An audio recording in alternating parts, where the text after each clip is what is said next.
November 11, 1940, 23:00 hours. Sub-Lieutenant John Lamb gripped the observer's cockpit rim and stared down at Taranto harbor. Wind hit his face at 90 miles per hour. The open cockpit gave him nothing, no glass, no heat, no protection. Just the bite of Mediterranean air at 4,000 feet and the faint smell of engine oil from the Bristol Pegasus ahead of him. Below, the Italian fleet sat at anchor. 6 battleships, cruisers, destroyers, the lights of the harbor still burning as if no one. "Ted, visitors tonight." Then the guns opened up. Orange flashes erupted from the dockside batteries. Tracer lines arced upward white, then red, cutting across the black sky in slow curves that accelerated as they passed. A shell burst 30 meters off the port wingtip. The aircraft shuddered. Cordite smell reached him through the wind. Lamb watched the tracers. They were passing ahead of the aircraft. Not behind, not below, ahead, every burst, every battery ahead. The Swordfish flew straight and level at 138 miles per hour, and the shells kept missing by the same systematic distance, round after round, as if the guns themselves were refusing to aim correctly. By sunrise, 3 Italian battleships lay on the harbor floor, 21 Swordfish. 2 lost, the most heavily defended harbor in the Mediterranean. And the guns couldn't hit them. How do you miss an aircraft flying at 138 miles per hour? And why did going slower make it impossible to shoot down? The Fairey Swordfish entered service in 1936. By 1940, it was already an embarrassment. While the RAF raced toward enclosed cockpits, retractable undercarriage, and all-metal construction, the Swordfish arrived to every operational briefing looking like something a museum had misplaced. Fabric wings over a metal frame, fixed landing gear, open cockpit for a crew of 2 or 3, a biplane configuration abandoned by every other major air force before the decade began. The Bristol Pegasus engine produced 690 horsepower, respectable for 1932. By 1940, frontline fighters produced twice that.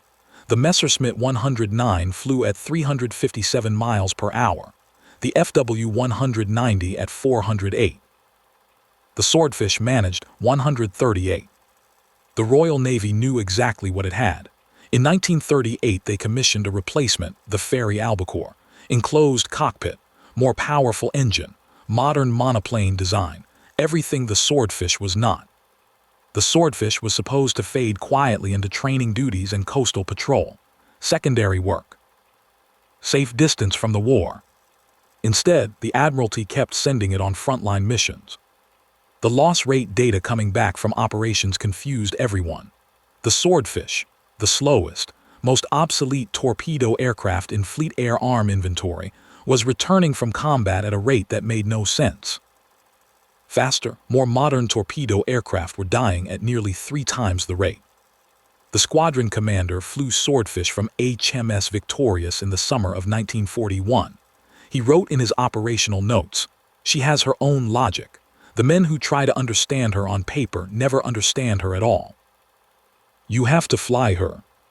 Nobody at the Admiralty could explain what that logic was. The statistics simply showed the same result, operation after operation. The Swordfish came back when faster aircraft didn't.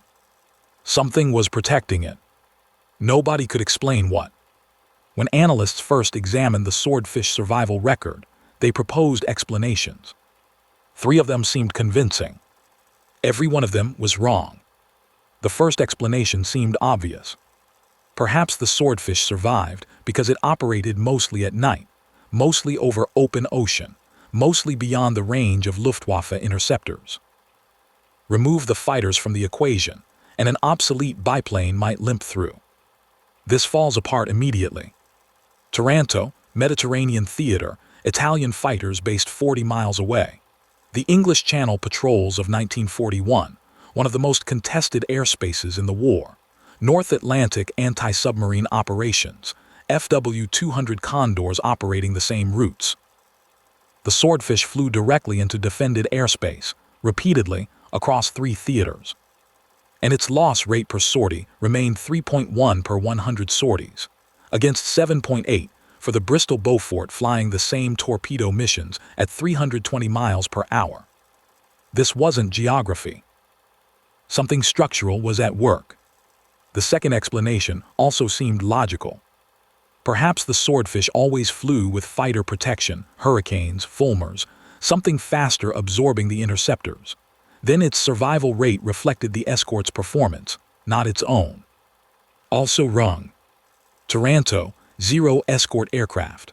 Not one fighter accompanied the 21 Swordfish into the harbor. The anti-submarine patrols from merchant aircraft carriers in the North Atlantic, launched alone, recovered alone, patrolled alone for 4 to 6 hours over open water. The raids against the German battlecruisers in 1941, unescorted. The Swordfish survived on its own merits. Whatever was protecting it flew with the aircraft itself. The third explanation carried some appeal. Perhaps Italian and German gunners, facing formations of modern aircraft, simply the slow biplane, concentrate fire on the dangerous targets. Let the obsolete one go. The evidence says precisely the opposite. At Taranto alone, Italian batteries fired approximately 13,000 anti-aircraft rounds during the 2 attack waves, every gun in the harbor engaged. Surviving Swordfish crews reported the sky so thick with tracer that individual bursts were indistinguishable from the general wall of fire. Italian after-action reports listed the British aircraft as the primary engagement target throughout the entire attack. The gunners weren't ignoring the Swordfish. They were shooting at it with everything they had. They just couldn't hit it. The problem wasn't the Swordfish. The problem was the guns. To understand why the guns failed, you need to understand one thing about how anti-aircraft fire works. A shell is not a wall. It travels in a straight line at roughly 880 meters per second. The aircraft it's aimed at also travels forward continuously while the shell is in flight. So a gunner who aims directly at an aircraft will always miss. By the time the shell arrives, the aircraft has moved on. The solution is called lead angle. You don't aim at the aircraft. You aim at the point in space where the aircraft will be when your shell gets there. Calculate the aircraft's speed. Calculate shell travel time. Calculate how far ahead to point the barrel. Fire. Italian Breda 40, German 88 flak batteries, British Beaufort guns. Every major anti-aircraft weapon of the early war used mechanical fire control computers, analog calculating devices that took speed, altitude, and bearing as inputs and produced a firing solution as output. Every one of those systems was engineered around a specific assumption that targets would fly within a defined speed range. But what happened when an aircraft flew outside that range? We'll come back to that. First, watch what the guns actually did over Taranto harbor on the night of November 11th. Sub-Lieutenant Lamb's Swordfish crossed the harbor entrance at 23:17. The flares dropped by the first wave were still burning, white magnesium light hanging under parachutes, casting sharp shadows across the anchored fleet.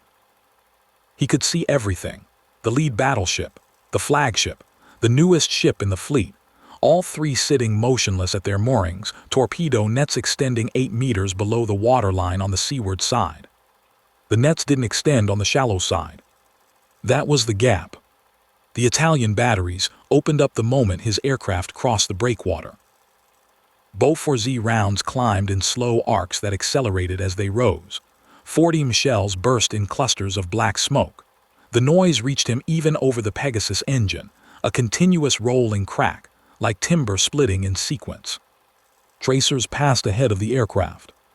Not close ahead, far ahead, meters and meters ahead. Lamb held course, 138 miles per hour. Descending through 1,000 feet, then 500, then 200. The harbor surface below him reflecting the flare light in long orange streaks. Torpedo hanging beneath the fuselage, 18-inch diameter, 1,610 pounds. At 30 feet above the water, he released it. The Swordfish lurched upward, suddenly 1,610 pounds lighter. He pulled the nose up, banked hard left, and climbed back toward the darkness beyond the harbor mouth. Behind him, a column of white water rising alongside the second battleship's hull. The second wave arrived 45 minutes later, 9 aircraft. Same result. By 1:00 hours, the accounting was complete. The lead battleship, 1 torpedo hit below the waterline, settling by the stern in 15 meters of water, out of the war for 18 months. The second battleship, 1 hit, beached deliberately to prevent sinking, 6 months of repairs. The flagship, the newest and most powerful, 3 separate torpedo hits 4 months in. 3 battleships, 21 Swordfish, 65 minutes. British losses, 2 aircraft, 2 men dead, 2 captured. The Italian Navy's after-action report landed on the Admiral's desk the following morning. The gunnery officers wrote that the British aircraft had clearly employed some form of electronic countermeasure, interfering with Italian fire control systems. The accuracy of Italian anti-aircraft fire had been, in their own assessment, technically correct. Firing solutions computed properly. Barrel elevation and lead angles applied as trained. The shells simply kept landing in empty space, slightly ahead of the targets. They concluded the British were jamming their equipment. They were not. Now we can answer the question. The Italian gunners weren't jamming victims. They weren't incompetent. They weren't distracted. Their fire control computers were working exactly as designed. That was the problem. Every anti-aircraft system in 1940 was built around a minimum target speed. Below that threshold, the mechanical calculators had no valid input range. The Italian Breda fire control tables, the German 88 flak targeting systems, the Bofors predictors. All of them engineered for targets flying between 180 and 400 miles per hour. The Swordfish flew at 138 miles per hour. Not slower than optimal, below the minimum calculable range entirely. Here is what that meant in practice. A Bofors shell travels 880 meters per second. At 800 meters range, it takes 0.9 seconds to reach the target. In 0.9 seconds, an aircraft flying at 138 miles per hour moves 55 meters forward, so the gunner needs to aim 55 meters ahead of where the aircraft currently is. But his fire control computer was calibrated for a minimum speed of 180 miles per hour. At that speed, the aircraft moves 72 meters in 0.9 seconds.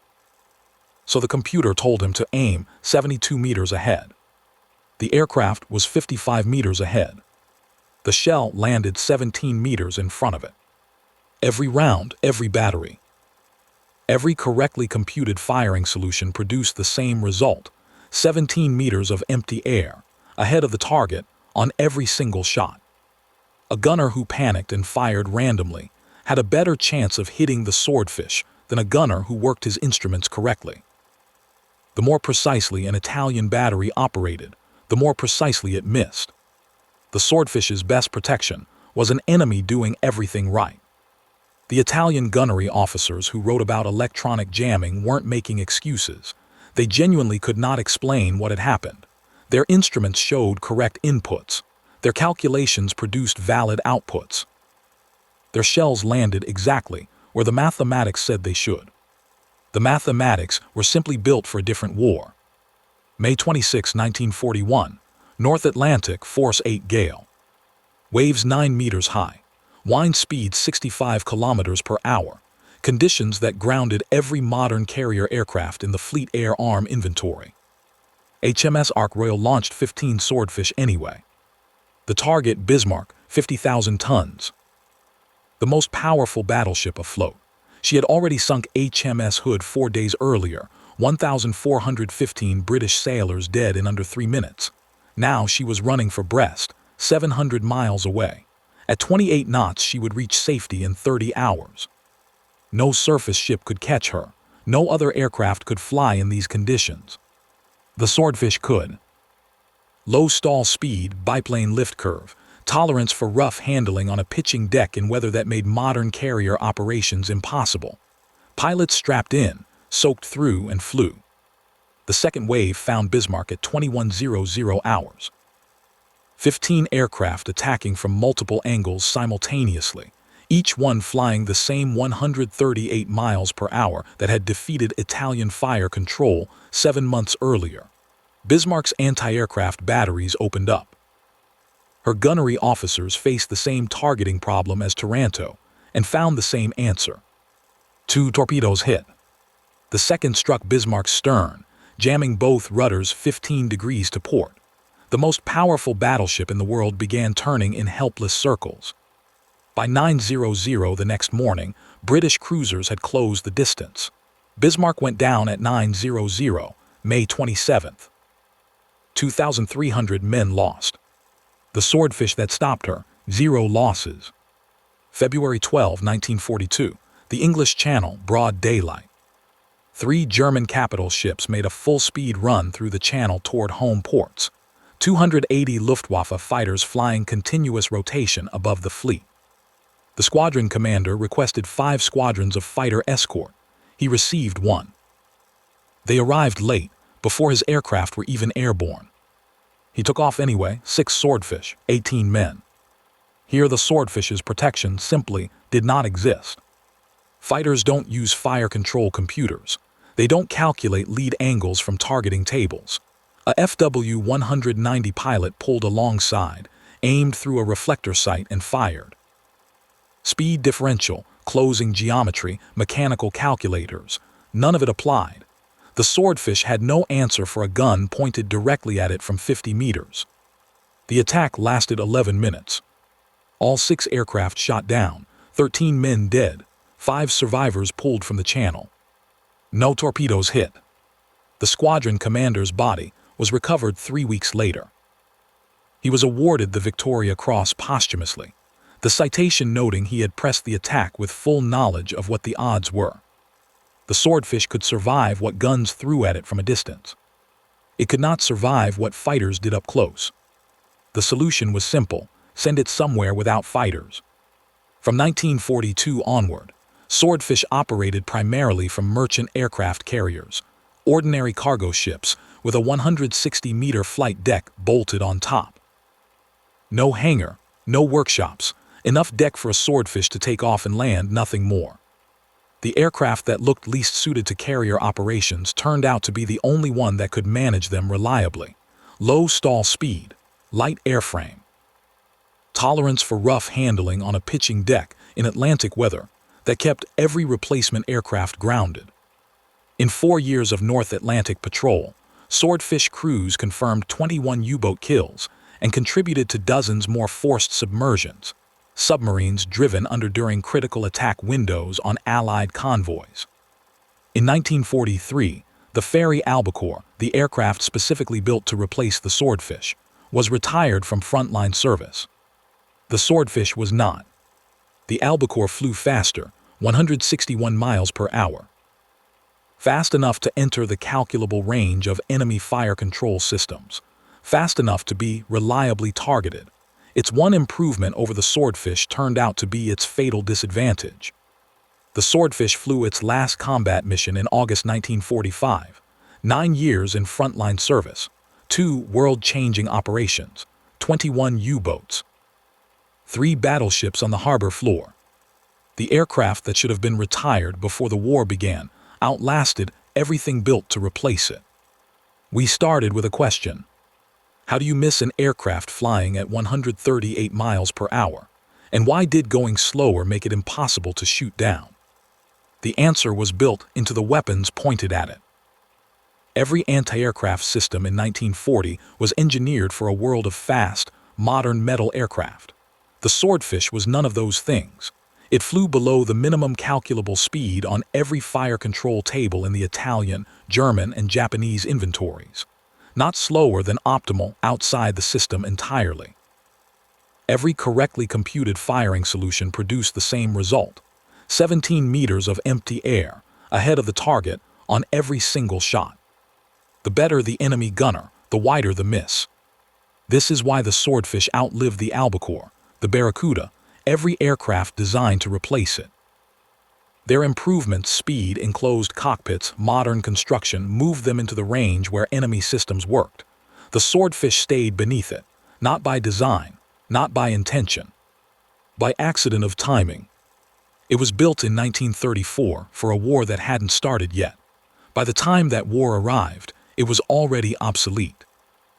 And that obsolescence, that stubborn, embarrassing backwardness, put it in the one performance envelope where the most modern defenses in the world had no answer. 3 battleships on the harbor floor, Bismarck's rudders jammed in the North Atlantic, 21 U-boats sent to the bottom. By a canvas biplane that should have been retired before the war began.